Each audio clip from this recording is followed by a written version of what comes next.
Hello guys and welcome back to another video. Now, the footage in the background you're seeing is actually Battlefield 4. If you probably didn't know that already, then where have you been? But anyway, I've been playing a bit more of the Battlefield series at the moment. Mainly, I've been trying out some Battlefield 3 again. I recently reinstalled Battlefield 3, and I'm also trying out a new sort of mod pack, I could call it, called Venice Unleashed for Battlefield 3, which removes some of the features like the suppression Vaseline on your screen effect that Battlefield 3 used to have is now removed with it, and there's a couple of other quite large mods with Venice Unleashed for Battlefield 3. And so I was trying that out recently, which is we get high tick rate servers, no blue tints, the suppression effect has been reduced or removed. And the reason I decided to go back to having a go at Battlefield 3 was the main reason is I missed the colours of Battlefield 3. I always think Battlefield 4 is a little bit more drab, a little bit more grey than Battlefield 3 was. Like the contrast to some of the parts of the maps in Battlefield 3, I felt was just nicer to look at. It was nice to look at, nicer to play with and play on. Where Battlefield 4 seems to have a considerably more grey and drab scenery to them. Even on some of the new maps, even the greeneries are very dark green. There's very dark colours on all sorts of maps. Whereas Battlefield 3, it's got there's a lot lighter colours, even in the urban and bush environments, although there weren't actually many in Battlefield 3 that you could actually compare to in Battlefield 4, where the colours were nicer, and it was more vibrant and things like that. Obviously, it's hard to compare Battlefield 3, which came out in 2011, and compared to Battlefield 4, which came out in 2013. So there's quite a bit of a difference there, considering the netcode in Battlefield 4 is now considerably better than it is in Battlefield 3, and that is a fact. That's not a point of argument. They've done a lot of work with the game engine, the new Frostbite engine that this game runs on, to improve the netcode, obviously.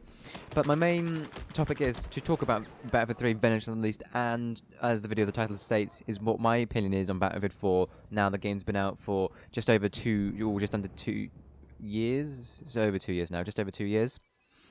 Because the game originally released, back in 2013-ish? I think it was supposed to release in December 2013, but it ended up releasing in November, October time. I don't know the exact date. But I actually did pre-order Battlefield 4 because all the trailers, and DICE are very good for this. DICE are very good for their trailers, and their cinematic sections of their trailers are very, very good. And that kind of did sucker me into pre-ordering Battlefield 4. I only pre-ordered it for £25 instead of £65 or £55 for the standard and the deluxe editions. And my pre-order did still include the China Rising DLC, which nobody really plays at the moment because it wasn't a very good DLC. But yeah.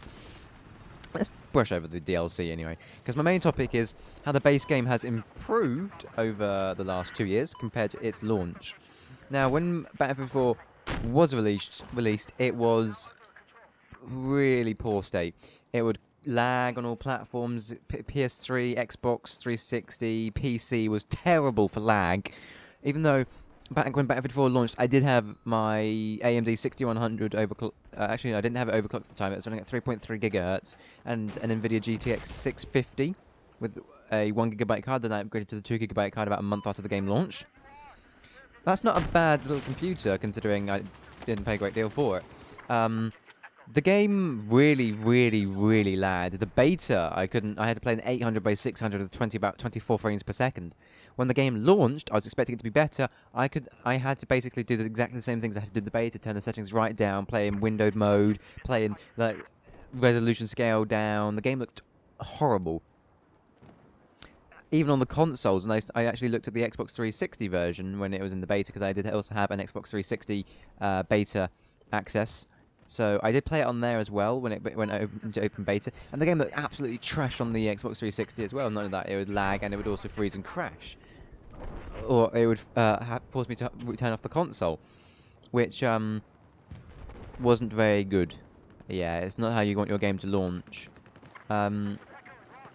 The game did release earlier, to my knowledge, with its new engine as well, which actually ended up powering a new Mirror's Edge game and the new Star Wars Battlefront game, which recently released, as well as Battlefield Hardline. But that's not really, we don't really talk about that on PC. It's not really a game that most people play.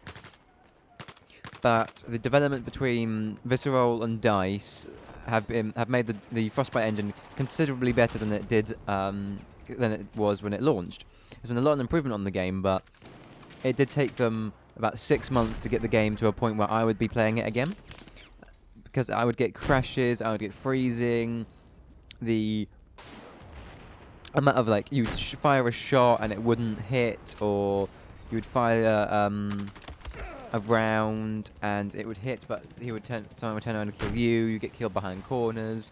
That sort of thing was getting really quite aggravating. So I actually ended up going back to Battlefield 3 for a bit because I preferred the way the game felt then. And then eventually I stopped playing Battlefield 3 as well when the server started to ramp down. Because at one point Battlefield 3 did actually start ramping on the server, so I ended up picking up Counter-Strike Global Offensive, and I played that like a lot as well. So the fact that now Battlefield 4 has been improved over the last 2 years with the addition on the PC. I'm not sure if you get this on console. I don't know because I don't play on console. PC is my platform. On PC we have Battlefield 4 CTE, which is the community test environment, where we can have new settings tried out, like the high tick rate servers, the new netcode patches, the HUD optimizations. A lot of the big updates that came to Battlefield 4 were first tested on Battlefield 4 CTE, and later some aspects of it, especially the minimap scaling, depending on whether a player is above or below you, came from Battlefield Hardline. I know Battlefield Hardline didn't really take off on PC, but I hear on the consoles it's considerably more played.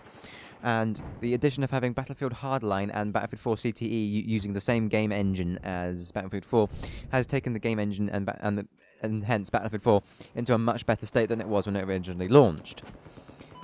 Recently, obviously, I also changed my setup from my AMD FX 6100 to an Intel Core i5 2500K and my GeForce GTX 760, which I upgraded to about in the beginning of last year. So with those two upgrades, I am running the game quite well now. I have some custom settings and custom configs now to make the game never dip below 60 FPS. I have the game limited to 61 FPS, so I don't actually get any higher than that way. I'm not wasting any of my computer's resources that way, because I won't be able to actually benefit from any higher frames than 60, as my monitor is only 60 Hz. But back to the main point, the fact that the game has had the game engine has had multiple other games running on it, and obviously with the new where DICE is rolling out updates, has made the game considerably better. My favourite updates were the HUD customization, which, as you can see in this game, instead of having all the red crosshairs, greens, normal, mine are actually purple or pink. That's the colour that stands out the best for my eyes.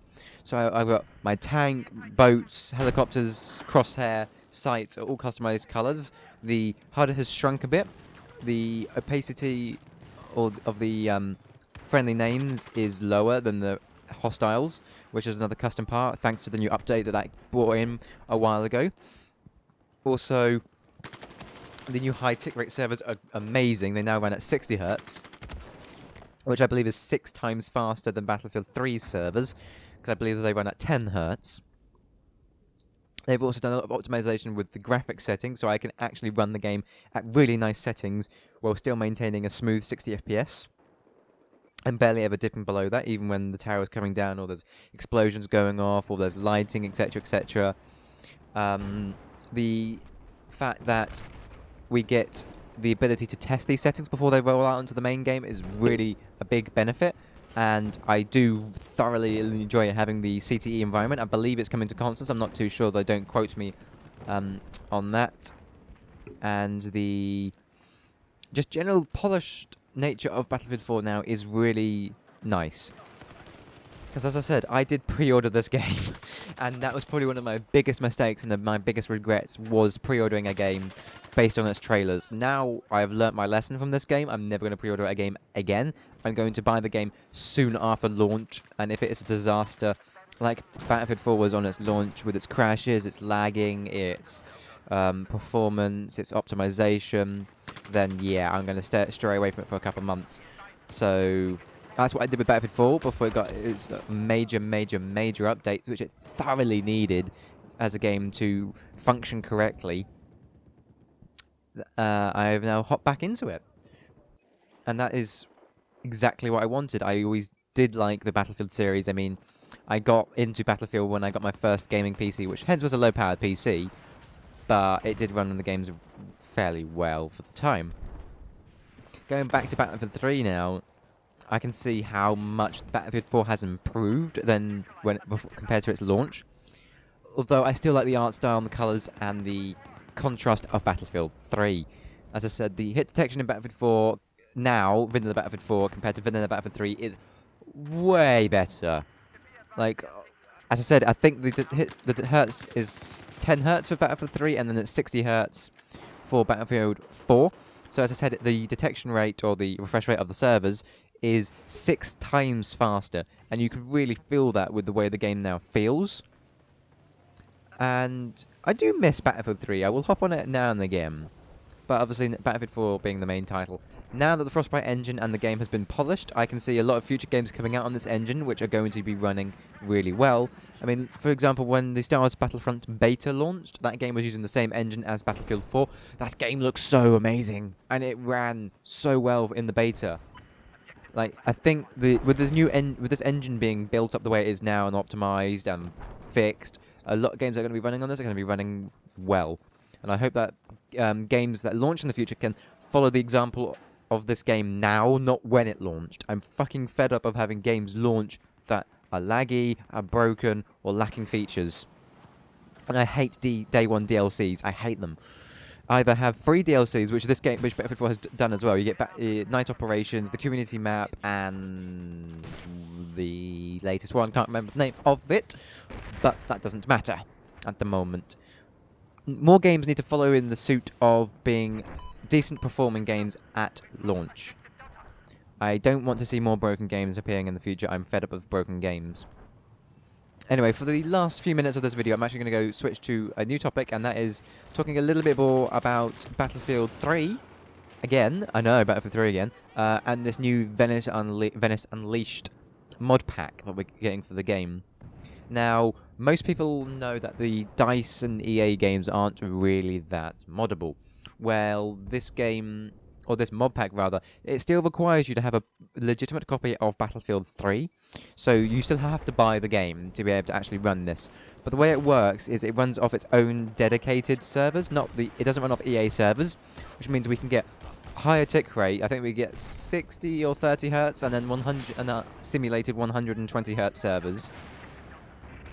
We get we get the removed suppression effects. You don't get that smearing of Vaseline on your screen. And the mod pack also removes the blue tint that a lot of the maps had. To simulate night, it was more of a blue tint to the game. So that's been removed. Suppression's been toned down and removed on some editions of it. We have, as I said, higher tick rate servers, whether that be 30, 60 Hz or simulated 120 Hz. Don't ask me how they simulate 120 Hz. I'm not big into how servers simulate this tick rate or work with tick rate. I just have a basic understanding of how it works. But I've been playing some of it. At the moment, some of the features aren't actually added in. I mean, they only just recently added in the squad feature for Venice Unleashed, which makes the game loads more playable. But I think it's just nice to hop between Battlefield 4, which has a more drab and serious theme, rather than hopping back to Battlefield 3, where the colours are nicer, but the way the game handles is considerably different, as you may know. Battlefield 3 has a hipfire sensitivity and an ADS sensitivity, whereas in Battlefield 4, I believe it stays the same. There's a setting that you can make both your sensitivities the same, which, going back to Battlefield 3, having the vanilla game, going back to that is really hard with that suppression effect and the different sensitivities, has kind of screwed me up a little bit. But playing some Venice Unleashed is not as bad, but I still have to get used to the different accuracies of hipfire and ADS. So, and the fact that hipfire was so much more effective in Battlefield 3. I mean, oh my god, it's ridiculous. I forgot how good hipfire was in Battlefield 3. But I felt the power of the M16A3 again from Battlefield 3, and that gun. OP. And the M4A1, I think it was, the non-burst fire gun.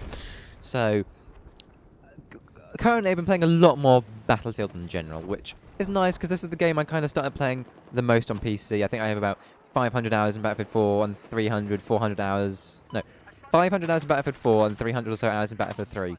I played a lot of Battlefield games, but obviously my most played game is still Counter-Strike at the moment, so yeah. So that's what I've been doing a lot of recently, which is why you're seeing this lovely footage of me playing on some Conquest. I mean, I'm not the best player in the world, but it's been a long time since I brought you some Battlefield footage, and I think the last time I brought you some, I don't think it was actually 1080p 60 FPS. So that's a plus, I suppose. Some 1080p 60 FPS Battlefield 4 footage. So that's what I've been doing recently. A lot more Battlefield. I've been looking forward to playing some more Battlefield again, especially with this new Venice Unleashed mod pack. But I'm also considering I want to play another Star Wars game, as I did enjoy the Battlefront beta, so I might pick that up. I'm not too sure yet, because it's not exactly what I wanted from a Battlefront reboot. But I may also look into replaying the Knights of the Old Republic games now. The Knights of the Old Republic 2 had a 1080p patch, and I've managed to get a mod pack working for the Knights of the Old Republic 1 to run at 1080p. Anyway guys, the video's coming to a close, so I thank you for watching. Please comment, rate, subscribe, and I'll see you in the next video.